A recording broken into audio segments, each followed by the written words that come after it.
Washington AP. Defense Secretary Lloyd Austin said Sunday he has ordered the Ford carrier strike group to sail to the eastern Mediterranean to be ready to assist Israel after the attack by Hamas. That has left more than 1,000 dead on both sides. Americans were reported to be among those killed and missing. The USS Gerald R. Ford, the Navy's newest and most advanced aircraft carrier, and its approximately 5,000 sailors and deck of warplanes will be accompanied by cruisers and destroyers in a show of force that is meant to be ready to respond to anything, from possibly interdicting additional weapons from reaching Hamas and conducting surveillance. The large deployment, which also includes a host of ships and warplanes, underscores the concern that the United States has in trying to deter the conflict from growing.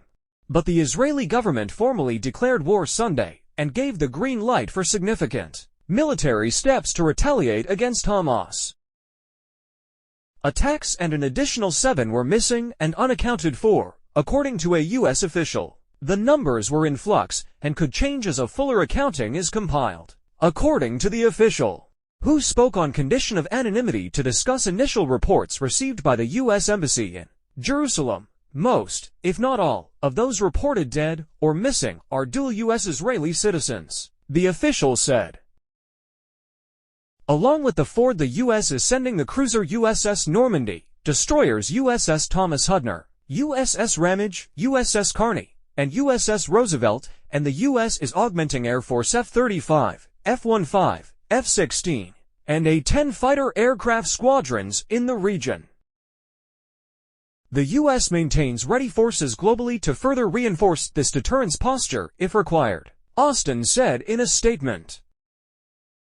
In addition, the Biden administration will be rapidly providing the Israel Defense Forces with additional equipment and resources, including munitions. The first security assistance will begin moving today and arriving in the coming days, Austin said.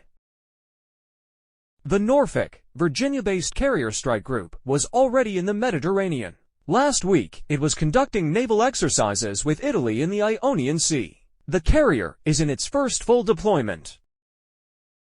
President Joe Biden and Israeli Prime Minister Benjamin Netanyahu, in a telephone call Sunday, discussed the taking of hostages by Hamas terrorists, including entire families, the elderly, and young children, according to a White House statement describing their conversation. Biden stressed that all countries must stand united in the face of such brutal atrocities. The president updated Netanyahu on U.S. diplomatic efforts and said additional assistance for Israeli forces was on the way, with more to come in the days ahead, the White House said. They also discussed ways to ensure that no enemies of Israel believe they can, or should seek, advantage from the current situation.